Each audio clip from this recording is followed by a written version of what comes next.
back. If you are new to my channel, welcome, get comfortable. And if you're a subscriber, I know you miss me. I miss you guys so much. This video is going to be an update by update on my process of traveling to Nigeria for my very first time. I'm so excited. I am so excited. I can't wait to share my journey and that you guys learn from any mistakes that I've made, any lessons I've learned, so that when you apply or when you go through the process, it's like easy breezy, beautiful cover girl for you. So to get started, the very first thing that I did before, or that you should do if you're considering going to Nigeria, is definitely do your research and be open-minded at the same time.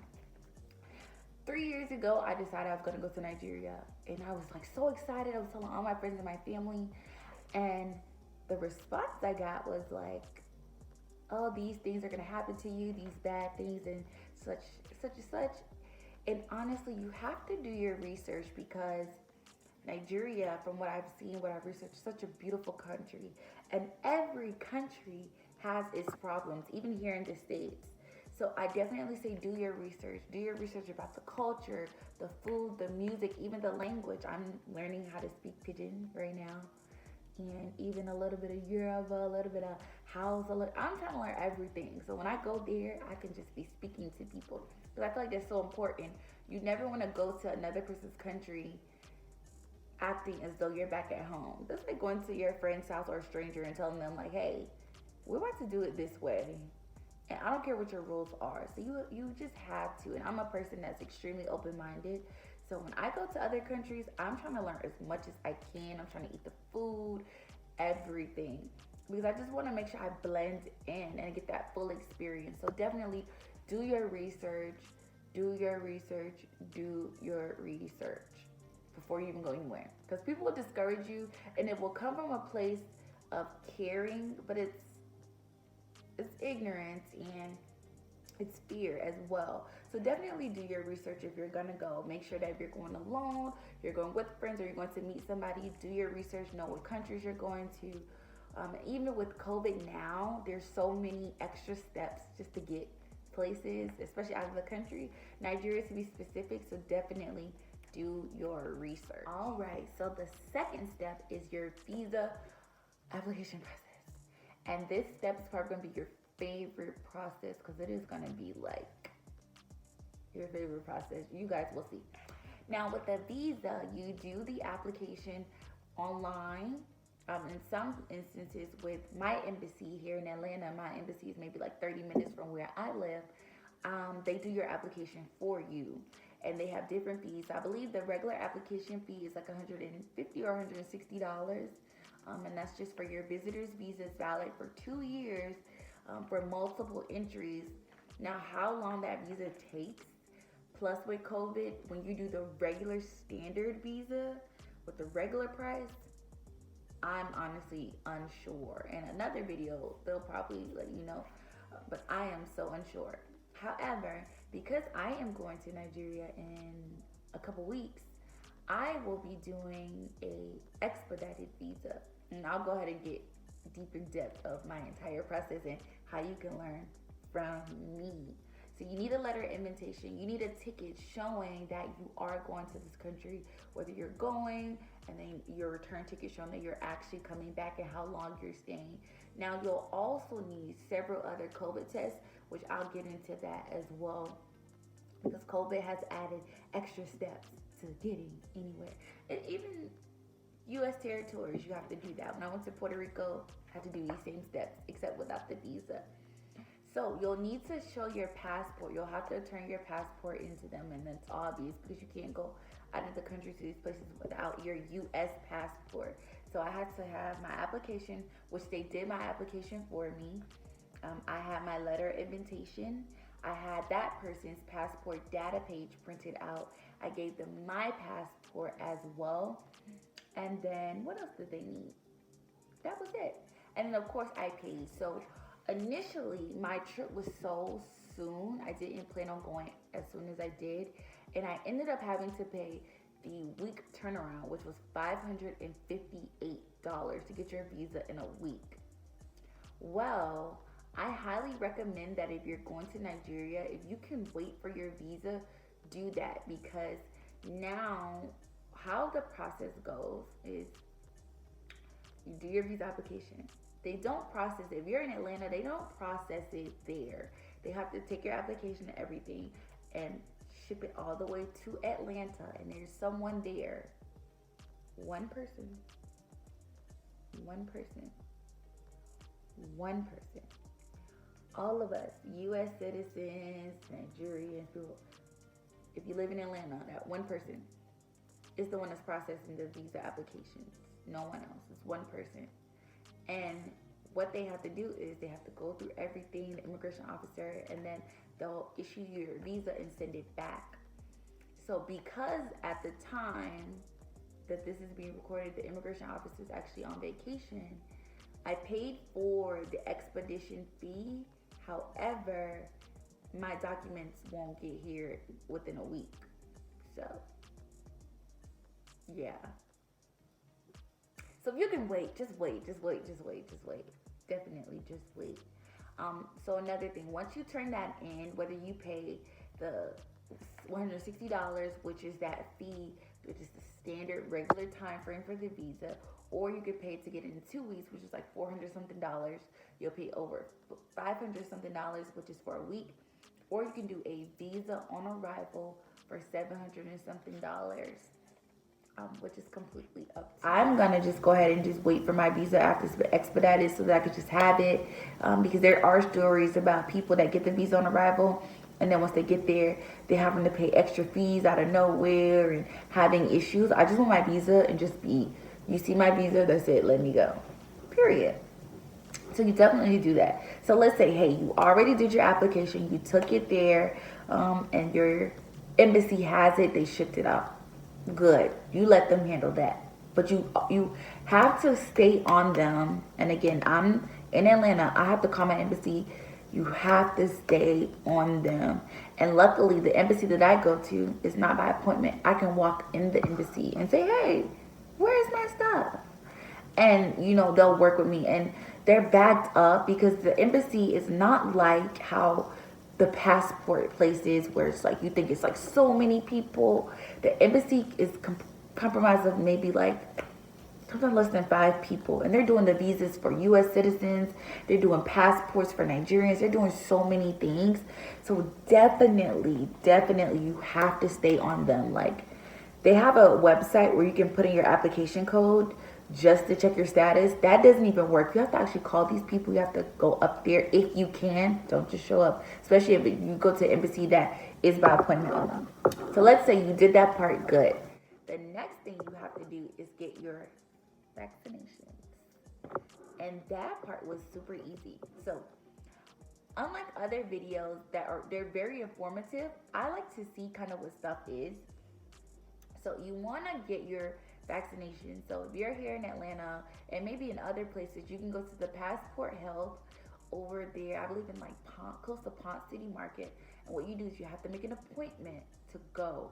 You have to go to your appointment. If you don't go to your appointment, they'll charge you like $75 for missing it. So what you do is they have a list of vaccines needed to enter the country. However, not all of them are needed. A lot of them are recommended, but only mainly 2, I believe, are required, which is yellow fever and then malaria pills. I'm going to show you guys this. So I made my appointment to the vaccine clinic.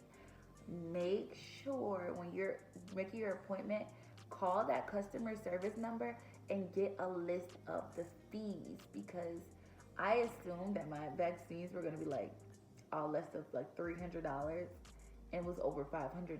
So definitely do that so you're not surprised. So what you do is you make your appointment. I made my appointment through Passport Health. And when you're done, they're going to give you this cool booklet right here. Just, that you would keep for your records. So I'm going to break down the pricing. So here's my invoice. Your office visit is $75. That's non-negotiable. However, when you make your appointment online, if you go ahead and do your medical history form, in that questionnaire, if you fill it out, they give you a $10 discount, which honestly, it didn't feel much of a discount, but a discount's a discount, so I was cool with that. So your yellow fever vaccine is going to be $299 even, just for that vaccine, plus the malaria pills. With the malaria pills, they are eight. Mine was $8.75 each. I had to take six. I have 16. Now, what it is that with the malaria pills, you have to take them a day before your trip, during your trip, and then when you get back. So each pill, the longer you stay in Nigeria as a U.S. citizen, the more pills you have to take. Now you can get the cheaper pills, but you have to take them for a whole month, and I think that's just way too much for me. So you have to definitely get those malaria pills. I was trying to skip this process, but even my friends that are from Nigeria said that, hey, you're a U.S. citizen, you've never been over there before, it's different, you don't want to get sick, so definitely get the vaccine. So when you go to your appointment, first thing you do is you after your appointment schedule, they run through everything. They let you know a list of other things that you'll need, and they'll go through. They have your medical history. They can see any vaccines you've ever had. They were pulling out vaccines I didn't even think I had, and I was like, wow, they didn't know I had that. So definitely do your vaccine. So I got my yellow fever vaccine. Or you can do it at the place after you pay. And they also sell stuff for you to travel with, like the helping you with traveler's diarrhea, because that's real, and giving you like some bug spray to help, and specific bug spray and mosquito sprays and things like that. So I was able to secure some bug sprays, and that was only $10. So total, I ended up paying with taxes, which is 8% here in Georgia, I ended up paying $524.80 for my yellow fever vaccine, for my malaria pills, and then for my spray, and then with a $10 discount. So that's what I had to pay. So they went ahead and collected the money. So what they do is, this is the form, I'm not sure you guys can see. This is the form that they'll give you, and it just goes through all of the vaccines that what you would need. And you can just say, hey, I only want yellow fever and the malaria pills, and that's it. So once you pay, they go ahead and give you the vaccine.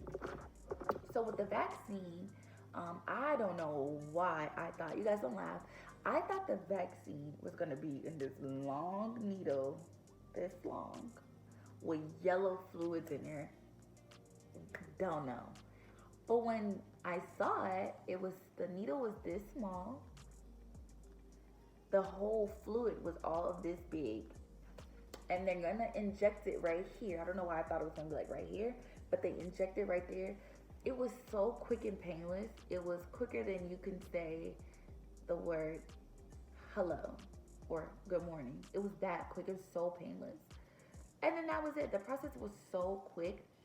So you get the yellow fever vaccine, and then they give you your malaria pills, which I have here.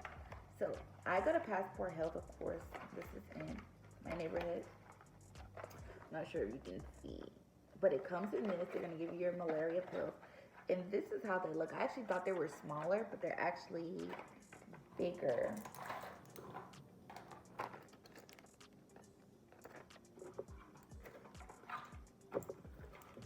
So these are the pills you'll take. And again, you'll take them. So let's say if I were going to Nigeria tomorrow, I would take one now, and then I would take one the day I go, and you take once a day as instructed. And some may have to take it differently, but I was instructed to take mine once a day. So you have that, and then what they'll do is they'll get, once you're done with that process, they give you your vaccine card right here. Your vaccine card, your yellow card, you take that with you when you travel to show that you've been vaccinated. So you keep this card with you at all times. Also, another tricky thing that you have to do, and that I made a mistake with, so don't be like me with this, you guys, is that when you are getting prepared to leave, because of COVID and the time frame, I will be flying from, my flight's amazing. So I'm in Atlanta. I will be flying from New Jersey, going to Germany. So excited. However, you have to realize that Nigeria has a COVID test requirement and Germany does as well. And if you're flying through Germany, your test can't be older than 48 hours. And I think with Nigeria, it may be 72 or 36. You guys let me know in the comments, because they update things every day, and it's like you think it's this and then it's that, and it's not. And when you go to these places, they can say tomorrow, like, oh, instead of 72 hours, we want 24 hours. And you're already there, and they just made that rule. You have to get that test over. It's non-negotiable. So what I've been learning to do is just trying to find the art with the time zone. So before I go on my trip, I'm going to get my test the day before I leave, and I'm also going to get my test early in the morning, the first appointment. I'm going to get a rapid test, of course, so that my results are fresh, so that by the time I get to Germany, my test will either be between 40 hours or it'll be, because you know where you come from, that trip, I'll be leaving super late. It'll be a new day, so it'll be between 40 to minimum 5 hours that I've had that vaccine, or a couple hours, I'm not sure, but it'll be really recent, so that when I get to even Nigeria, I am still fresh on a vaccine, not vaccine, but I'm still fresh on my test. That's so important. My goal is I'm trying to take this one test and give y'all all this one test, so definitely do that. Also, what you have to do is the declaration page, where you have to fill out this form, you have to upload your COVID test, and you have to pay for a test to get back into the States. And that's roughly around like $100, $105, so it's not even expensive at all. Just on your 7th day, you have to schedule a COVID test. So obviously, the longer you stay, you want to make sure you schedule your COVID test in time so that it comes back, so that you can leave and you can enter back into the United States. So that is the beginning process that you have to do before you get to Nigeria, you guys. When I tell you this is so much fun, I'm enjoying this because honestly, it's going to be worth it. And I look at it in a sense like this. This is only one time you have to do this. Once you get your visa, it's valid for 2 years, multiple entries. You don't have to pay these fees and be bothered with it anymore. Yellow fever vaccine is actually good for a lifetime. I thought it was good for only 5 years, but it's actually good for a lifetime. And then malaria pills, I'm still researching on if I, not if, but when I go back, do I have to still keep taking these pills? So definitely, you guys, do your research.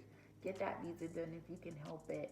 If you have to pay those expediting fees, make sure you can be guaranteed a visa so that you can go, with COVID, things being slow, but you can do it. Like, just have a positive attitude towards all this. So I'm going to be updating videos as I go, and hopefully my next video will show you guys my visa, me packing, getting prepared, me traveling, doing my travel vlog, doing all this amazing stuff. I cannot wait, you guys. Don't forget to like and subscribe. Bye.